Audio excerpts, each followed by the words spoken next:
Daniel Reed was the kind of boss people admired and feared at the same time. CEO of one of the biggest real estate firms in Chicago, he had power, charm, and a magnetic presence that made everyone in the room pause when he entered. But what no one knew, not even his loyal wife, Julia, was that behind the polished suit and perfect marriage, Daniel was living a second life, a secret life. And it all began with her. Emily Walsh, a 26-year-old bright-eyed secretary, hired 6 months ago. She wasn't the kind who wore flashy clothes or chased attention. She was quiet, observant, and dangerously intelligent. Daniel had noticed her the very first day she walked into his office with a neat binder and trembling hands. He told himself it was nothing, that it would pass, but it didn't. Their late-night office meetings became more frequent. What started as harmless work sessions turned into long conversations. Then soft touches. Then a kiss that changed everything. No one saw it happen, and no one would believe it if they did. Daniel, the devoted husband, and Emily, the shy secretary. It sounded like a bad office rumor. Except it was real. The affair Daniel felt alive around her. Unlike Julia, who had grown distant over the years, Emily listened.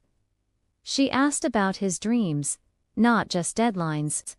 About his fears, not just profits. With Emily, he felt seen. Emily knew it was dangerous. She had never been the type to pursue someone else's man. Daniel had a way of making her feel like she was the only woman who mattered. They stole moments in his office, left handwritten notes in folders, exchanged glances in meetings. Every moment was calculated, risky, intoxicating. "I'll leave her," Daniel whispered one evening, as they stood near the window of his 36th floor office. "I will." Emily didn't answer. She had heard it before. The discovery, what they didn't know was, secrets don't stay hidden forever. One rainy night, Julia showed up at the office unexpectedly. She had brought dinner. Something Daniel always said he missed: home-cooked meals. The lights were off in the main office, but Julia had a keycard. She walked in, heels clicking softly on the marble. And she heard it, a laugh, coming from Daniel's office. Her stomach turned as she pushed open the door, just in time to see her husband tuck a strand of Emily's hair behind her ear. The silence in that room could have broken glass. The fallout. Daniel tried to explain. Emily stood frozen. Julia didn't scream. She didn't cry. She just stared at them like strangers. "I knew something was off," she said quietly. "You stopped calling me on your breaks. You smelled like her perfume. I just didn't want to believe it." She walked out without another word. Daniel lost everything in the weeks that followed. Julia filed for divorce. Publicly, the story leaked.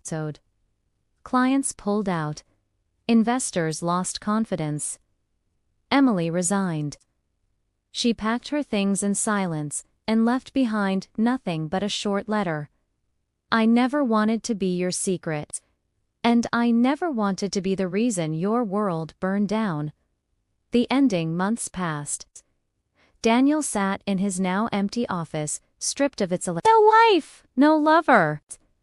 Just silence and regret.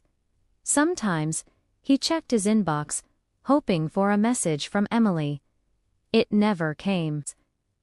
Because some doors, once closed, should stay closed. End of story.